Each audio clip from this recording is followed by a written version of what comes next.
The Apostille process and its implications for sovereign status. Understanding the Apostille process. The term apostille is often misunderstood as being the entirety of a legal process.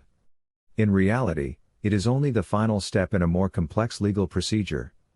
This process arises from the Hague Convention, which established standardized procedures for the international legalization of documents. For instance, consider someone preparing to teach abroad in France for a year. In order to have their diploma officially recognized, they would obtain an apostille. Similarly, if a person possesses professional licenses and wishes to have them accepted as authentic in another country, they would follow this same procedure. The apostille, therefore, is a formal certificate that verifies the authenticity of documents for use in foreign jurisdictions. While it is affixed last, it is supported by several preparatory steps that validate the underlying documents. Legalization and the nature of courts. The underlying principle of this process is the legalization, or, more accurately, the legitimization, of documents. Under the Hague Convention, legalization applies to various types of courts: statutory courts, constitutional courts, and ecclesiastical courts. This leads to an important question: how is a common law court treated under this framework? The process of legalization through an apostille can be applied even in instances where the jurisdiction originates from a common law court, provided the proper procedural steps are followed. Expatriation and sovereign declaration. Many who pursue this route consider it an act of expatriation, though others refer to it as rebutting a legal presumption. In either case, the individual asserts their status as a sovereign. Typically, this person has identified a legal fiction, a trust entity created in their name, written in all capital letters, and tied to a social security number. This entity is often misunderstood as being the person themselves. Upon learning of the potential fraudulent nature of this construct, the sovereign individual offers to return all instruments tied to that entity back to the government or agency believed to have created it. The Cancellatura of Foreign Instruments. The formal document used for this procedure is called the Cancellatura of Foreign Instruments.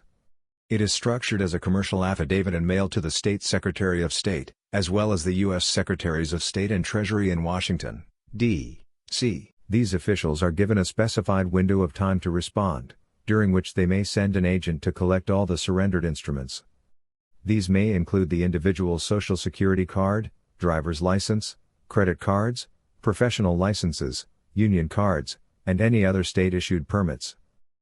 While no known instances of government agents arriving to retrieve such items have been reported, many individuals receive a curious letter from the Internal Revenue Service after about 3 months.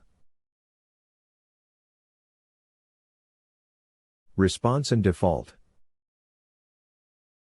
This IRS letter often addresses the recipient in their sovereign capacity and acknowledges receipt of the affidavit.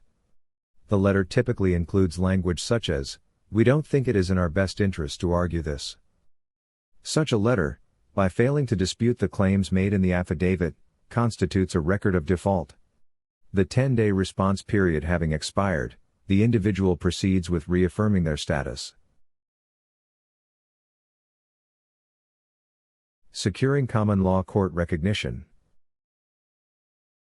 Following the non-response, the individual may approach a common law court to obtain formal witnessing of their intent to affirm their original, natural-born status, sovereignty. The court assembles a jury to review and sign the affidavit. The signed document is then notarized to complete its domestic validation. Issuance of apostille by the state. Next, the notarized affidavit is presented to a notary public, who produces an actual notice of apostille for the package. This notice is then submitted to the State Secretary of State. According to international treaty obligations, the Secretary of State is required to attach the apostille to the submitted documentation upon request. Once this is done, the claim made by the sovereign individual receives formal recognition by the highest constitutional authority within the state. Implications and use. The individual now possesses a legitimized statement of their status as sovereign, backed by a documented and witnessed legal process. What one chooses to do with these documents afterward is a personal decision. Those who undertake this procedure are encouraged to proceed with creativity, discretion, and awareness. The process not only provides a symbolic reclaiming of identity but also offers a means of navigating a legal landscape with greater clarity and intention.